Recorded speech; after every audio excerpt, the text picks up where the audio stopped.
Hello friends, मैं आपका दोस्त रितेश अपने एमपीपीएससी नोट्स इन हिंदी चैनल में आप सभी का स्वागत करता हूं। तो फ्रेंड्स, आज के वीडियो में हम डिस्कस करने वाले हैं इकोनॉमिक्स के एक टॉपिक जो कि मेंस एमपीपीएससी मेंस एग्जाम के इकोनॉमिक्स का पेपर जो है उसी का एक टॉपिक है गरीबी और बेरोजगारी। इसी के बारे में हम डिस्कस करेंगे इस वीडियो में कि गरीबी और बेरोजगारी क्या है, और ये निर्धनता जो है या फिर गरीबी किस कारण से आती है, ठीक है, और सरकार के द्वारा कौन कौन से कार्यक्रम चलाए जा रहे हैं गरीबी या निर्धनता को दूर करने के लिए। तो उन सभी के बारे में हम इस वीडियो में डिटेल में डिस्कस करने वाले हैं। तो चलते हैं सीधे वीडियो की ओर। तो सबसे पहले देख लेते हैं गरीबी या फिर पुवर्टी है क्या चीज़, ठीक है। तो गरीबी वह आर्थिक और सामाजिक वंचना की स्थिति है जिसमें एक व्यक्ति अपनी मूलभूत आवश्यकताओं भोजन, वस्त्र एवं आवास की पूर्ति नहीं कर पाता है। यानी कि गरीबी जब होती है किसी भी व्यक्ति के ज़िंदगी में आती है तो वो क्या होता है, उस कंडीशन में वो अपनी जो मूलभूत आवश्यकताएं होती है एक मनुष्य के जीवन को निर्वाह करने के लिए, भोजन, वस्त्र, आवास, ये तीनों चीज़ों की पूर्ति नहीं कर पाता है जो भी व्यक्ति, तो वो गरीबी के अंतर्गत आता है, ठीक है। और प्रोफेसर जो अमर्त्य सेन है जिन्हें नोबेल पुरस्कार भी मिल चुका है, तो उनके अनुसार गरीबी क्षमताओं का अभाव है। यानी कि जो क्षमताएं हैं वो कोई भी व्यक्ति उसे अभाव है, कमी है, उस जिसके कारण क्या है वो अपनी मूलभूत आवश्यकताओं की पूर्ति नहीं कर पा रहा है। तो इसीलिए इन्होंने कहा है गरीबी जो क्या है, क्षमताओं का अभाव है, ठीक है। आगे देखते हैं निर्धनता रेखा क्या है, यानी पुवर्टी लाइन, जिसके तहत जो है किसी भी व्यक्ति को जो है गरीब कहा जाता है, ठीक है।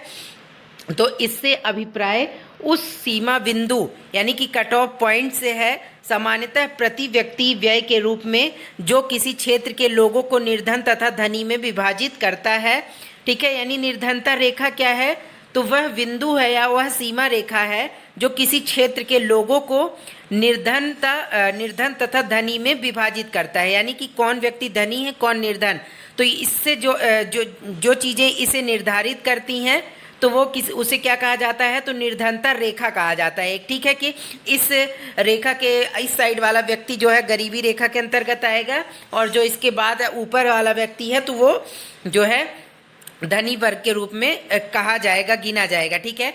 उदाहरण के लिए 500 रुपये प्रति मास प्रति व्यक्ति व्यय को सीमा बिंदु मान लिया जाए, तब 500 रुपये से कम व्यय करने को निर्धन और 500 रुपये से अधिक व्यय करने वाले समृद्ध कहा जाएगा। यानी कि इसमें एक उदाहरण पेश किया गया है कि यदि 500 रुपये को ही एक सीमा रेखा मान लिया जाए, ठीक है, गरीबी की, तो मतलब कि यदि 500 रुपये से कम कोई व्यक्ति खर्च कर रहा है एक दिन में प्रति व्यक्ति, तो वो गरीबी रेखा के नीचे, और 500 रुपये से यदि अधिक खर्च कर रहा है तो वो गरीबी रेखा के ऊपर यानी कि धनी के कैटेगरी में रखा जाएगा। यानी कि ये एक एग्जाम्पल था। उसी प्रकार से जो है कई प्रकार से चीज़ें होती हैं जो गरीबी और अमीरी का जो है निर्धारण करती हैं कि कौन व्यक्ति गरीब है और कौन व्यक्ति निर्धन है, ठीक है, जो है धनी है। इसके बाद देखते हैं कि आगे क्या है, तो निर्धनता के कारण क्या है, यानी कि कॉज ऑफ पुवर्टी, यानी जो निर्धन कोई भी व्यक्ति है या गरीब कोई भी व्यक्ति, तो उसके कारण क्या होते हैं जिसके कारण वो एक निर्धन कहलाता है या फिर गरीब होता है। तो सबसे पहले है भारत में निर्धनता की समस्या की व्याख्या जो है दो संदर्भों में की जाती है। पहला क्या है, एक विकासशील अर्थव्यवस्था के संदर्भ में निर्धनता, और दूसरा आय के असमान वितरण के संदर्भ में निर्धनता। तो एक एक करके देख लेते हैं। तो सबसे पहले है एक विकासशील अर्थव्यवस्था के संदर्भ में निर्धनता, यानी कि एक विकासशील अर्थव्यवस्था के संदर्भ में भारत में निर्धनता के निम्नलिखित कारणों की पहचान की जा सकती है। कौन कौन से, तो पहला है राष्ट्रीय आय का निम्न स्तर, यानी कि भारत की कुल राष्ट्रीय आय जो है, भारत की कुल राष्ट्रीय आय भारत की जनसंख्या की तुलना में अत्यंत कम है। लगभग 125 करोड़ की जनसंख्या की दृष्टि से यह स्थिति भारत को निर्धन देशों की श्रेणी में रखती है। यानी कि राष्ट्रीय आय जो है भारत के लोगों की वो बहुत ही जो है, जैसे कि भारत में बहुत बड़ी जनसंख्या निवास करती है, लगभग 125 करोड़ से 130 करोड़ की भारत की जनसंख्या है, जहां लेकिन भारत की जीडीपी जो है लगभग 3 ट्रिलियन डॉलर के लगभग है। तो उसमें से जो प्रति व्यक्ति आय आती है वो बहुत ही कम आती है, ठीक है। इसका क्या कारण है, तो इसका कारण क्या है, तो बहुत बड़ी जनसंख्या है भारत में, लेकिन उसके अनुसार जो है प्रति व्यक्ति आय नहीं है, जीडीपी उतनी ज़्यादा नहीं है, ठीक है, जिसके कारण जो है निर्धनता कई लोगों में देखने को मिलती है। अब अगला पॉइंट, अगला क्या है, जनसंख्या का अधिक दबाव, यानी कि जनसंख्या के अधिक दबाव के कारण भी भारत में निर्धनता का जो प्रतिशत है वो बढ़ा है, ठीक है। यानी कि जनसंख्या जब बहुत बड़ी मात्रा में होगी तो जाहिर सी बात है कि वहाँ की जीडीपी जो है यदि कम है तो वहाँ प्रति व्यक्ति आय कम होगी, जिससे कुछ जो वर्ग के लोग हैं या फिर कुछ जो ऐसे लोग हैं जो निर्धनता की श्रेणी में भी आ जाएंगे, ठीक है। तो इसके लिए ज़रूरी क्या है, तो जनसंख्या जो है कम होनी चाहिए और जीडीपी या प्रति व्यक्ति आय ज़्यादा हो, तभी जाके एक जो है अच्छा मैसेज जाता है, ठीक है। और लोग कम से कम लोग उस देश में गरीब रहते हैं। जैसे आप एग्जाम्पल के लिए ले लीजिए जापान वगैरह में या फिर किसी अन्य देश में, ब्रिटेन वगैरह में, वहाँ पर गरीबी रेखा के जो लोग हैं बहुत कम ही हैं या फिर ना के बराबर है, क्योंकि वहाँ के लोगों की प्रति व्यक्ति आय इनकम बहुत ज़्यादा है और वहाँ की जनसंख्या बहुत कम है, जिससे जो है संसाधनों का ज़्यादा से ज़्यादा लोग यूज कर पाते हैं, ठीक है, जनसंख्या कम होने की वजह से। इसके बाद देखते हैं मुद्रास्फीति जाल, इन्फ्लेशनरी स्पाइरल, यानी कि वस्तुओं एवं सेवाओं की कीमतों में निरंतर वृद्धि होना मुद्रास्फीति कहलाता है। मुद्रास्फीति लोगों की वास्तविक आय को कम करती है। यदि मुद्रास्फीति की स्थिति लंबे समय तक रहे तो गरीबी रेखा के बिल्कुल ऊपर के परिवार गरीबी रेखा से नीचे आ जाते हैं और पहले से ही गरीबी रेखा के नीचे के परिवार अत्यधिक निर्धनता की स्थिति में पहुंच जाते हैं। यह स्थिति जो है मुद्रास्फीतिकारी जाल कहलाती है, ठीक है। इसके बाद देखते हैं अगला क्या है।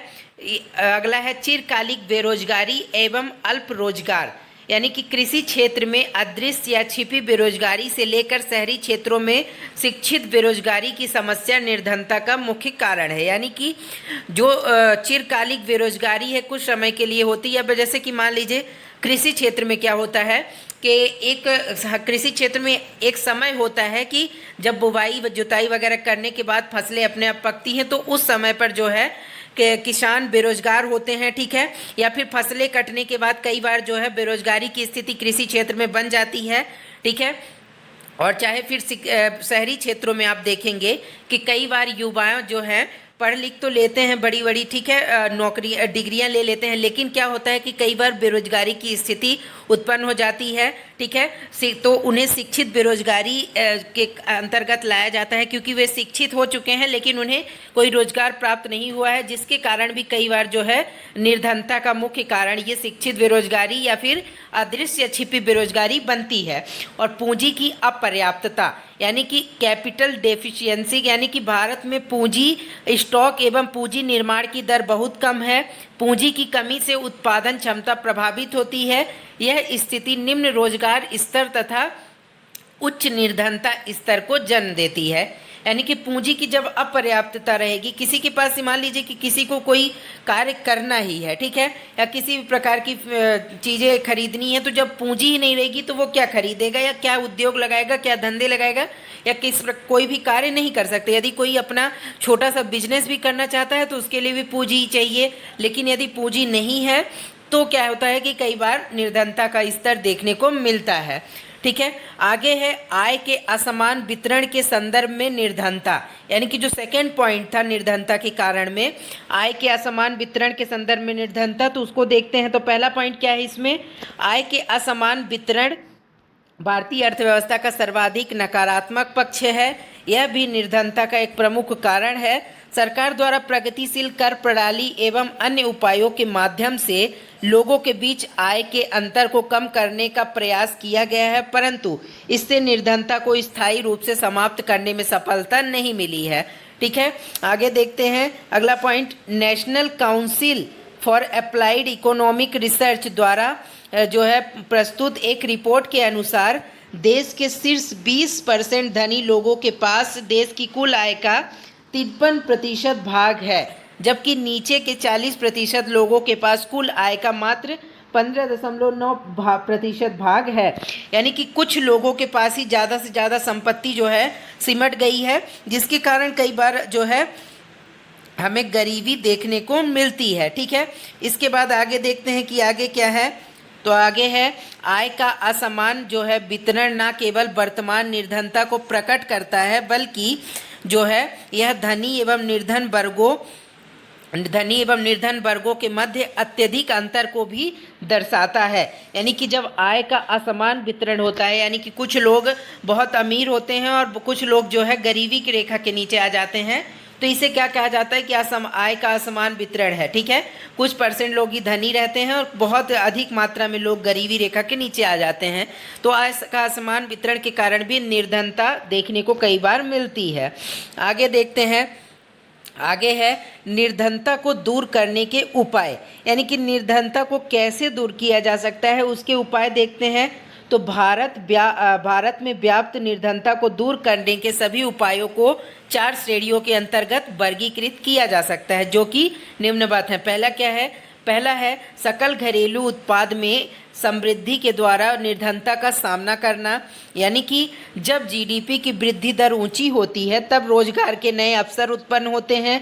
कृषि और औद्योगिक क्षेत्र में मजदूरों को रोजगार उपलब्ध होता है, जिसमें निर्धन वर्ग की आय में वृद्धि होती है। इस प्रकार धीरे धीरे निर्धनता की स्थिति से बाहर निकल आते हैं। यानी कि जीडीपी जैसे जैसे बढ़ती जाती है एक देश की, तो वैसे वैसे रोजगार के अवसर उपलब्ध होते हैं।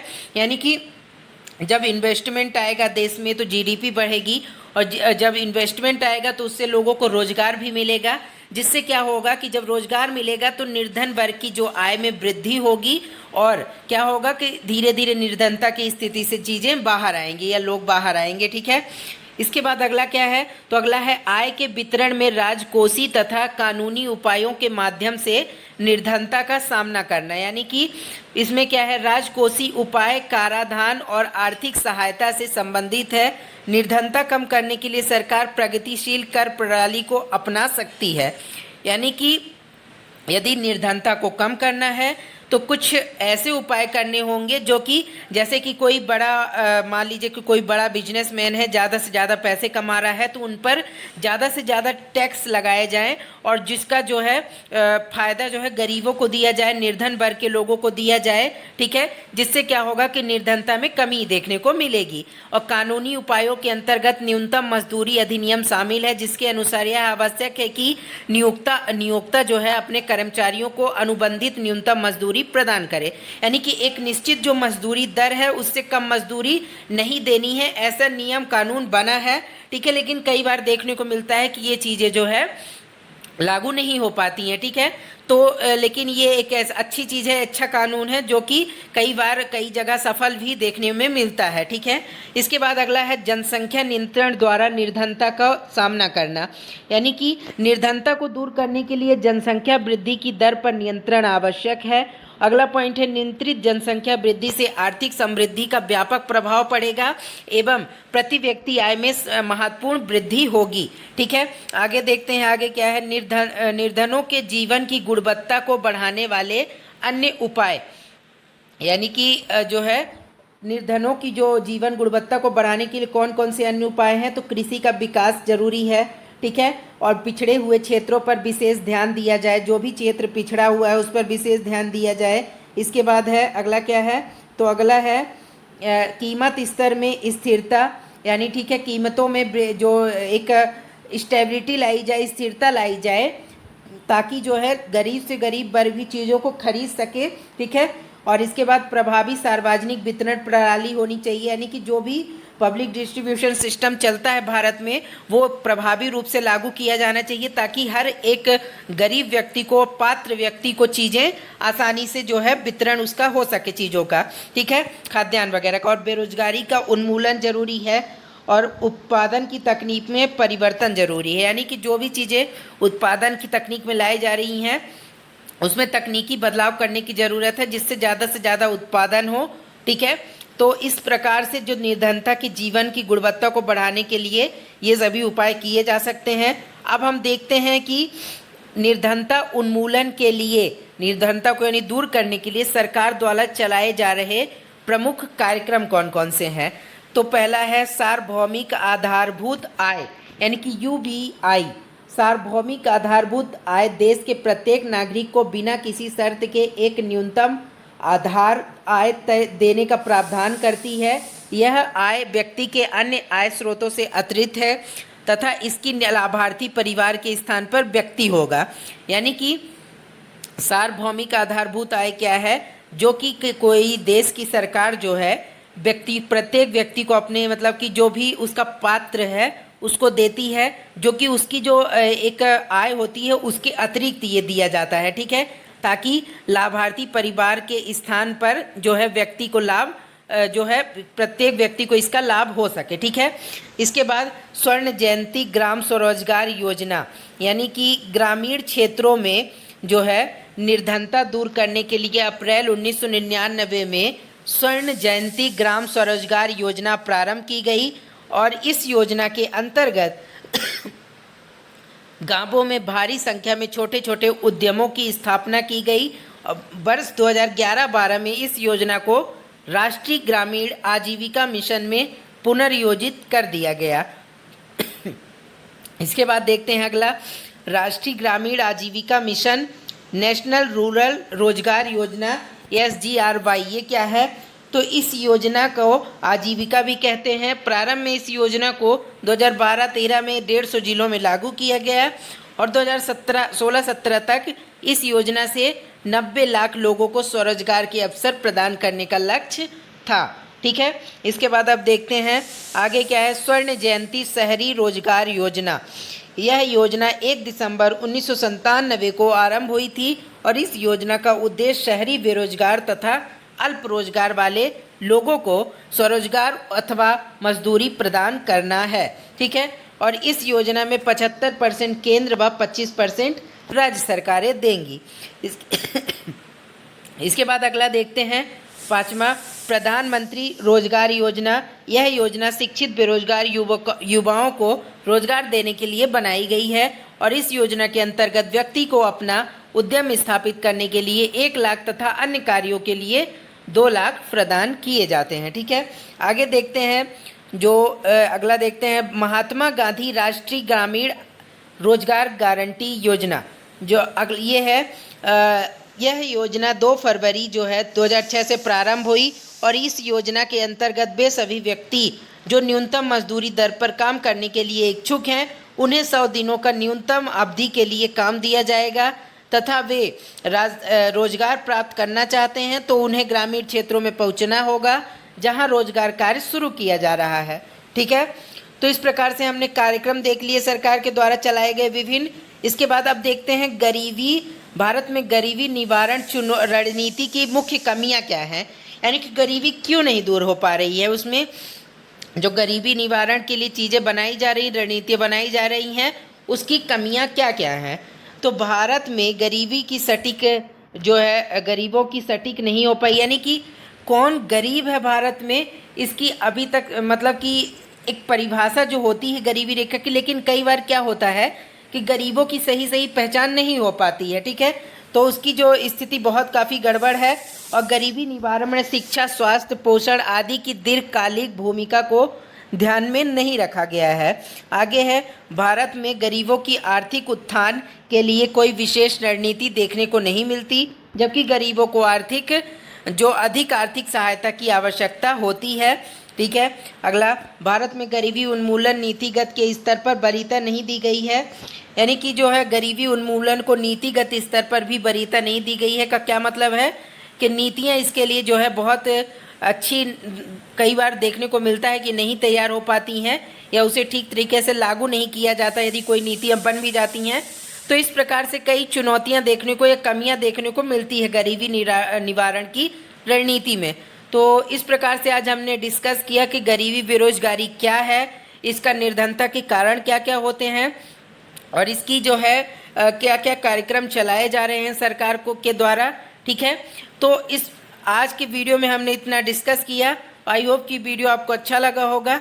अब फ्रेंड्स, हम मिलेंगे नेक्स्ट वीडियो में न्यू टॉपिक के साथ। और यार, आपने अभी तक यदि चैनल सब्सक्राइब नहीं किया है तो MPPSC नोट्स इन हिंदी चैनल को सब्सक्राइब कर लें ताकि आने वाले सभी वीडियोज़ के नोटिफिकेशन आपको मिलते रहें।